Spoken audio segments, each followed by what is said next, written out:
We've got some breaking news right now. A federal appeals court has temporarily delayed a court order that blocked President Trump's tariffs, or most of them anyway. The court issued the administrative stay while it considers an appeal from the White House. Filings in the case are due by June 9th, with more hearings to follow. Let's bring in our Christian Cordero and our business correspondent, Alexis Christoforous, as the news breaks. So, Alexis, what does this mean for the state of Trump's tariffs and the health of the economy, and how's the market reacting? Well, right now, it seems as though there's not much movement in the stock market. I dare say that we're getting used to this whiplash from the White House on the tariff policy, and now whiplash in our court system. It seems though, as for now, as I continue to make my way through this ruling and read it, that the Trump tariffs are allowed to stay in place as he wanted, overturning, in essence, that ruling that was earlier today, saying that he had overstepped his bounds, and that he did not have the authority, the executive power to put these tariffs in place in a unilateral way. You might think the market would sell off on this news.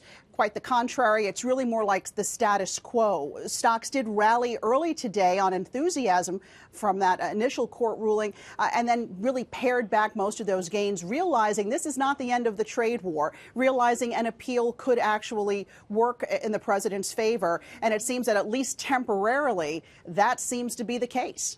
That's right. The ruling not overturned, but put on hold while the appeals process continues. But the effect, as you point out, is right now Trump can continue imposing those tariffs. So, Christian, how is the White House saying anything?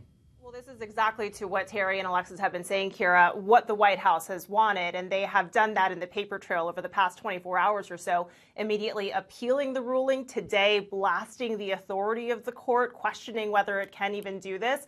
And then this appealing does effectively what it asked the court to do, which was put this on ice and delay enforcing it, even going as far as to say that it would be a national security threat to essentially get in the way of the president's negotiations as they're happening right now, potentially hinting at a change in balance, so to speak, as he negotiates with China, the European Union, and other major trading partners. So this does set up, though, a really interesting landscape of how these negotiations will continue over the next month or so when that 90-day pause is set to expire. And then, of course, as we know, this is all escalating closer to the Supreme Court.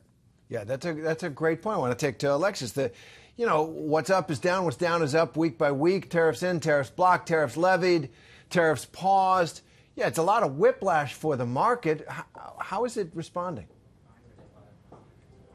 Well, I don't think the market knows what to do with the tariff situation anymore. I'm talking to a lot of traders on a daily basis who just feel exhausted from all of the back and forth.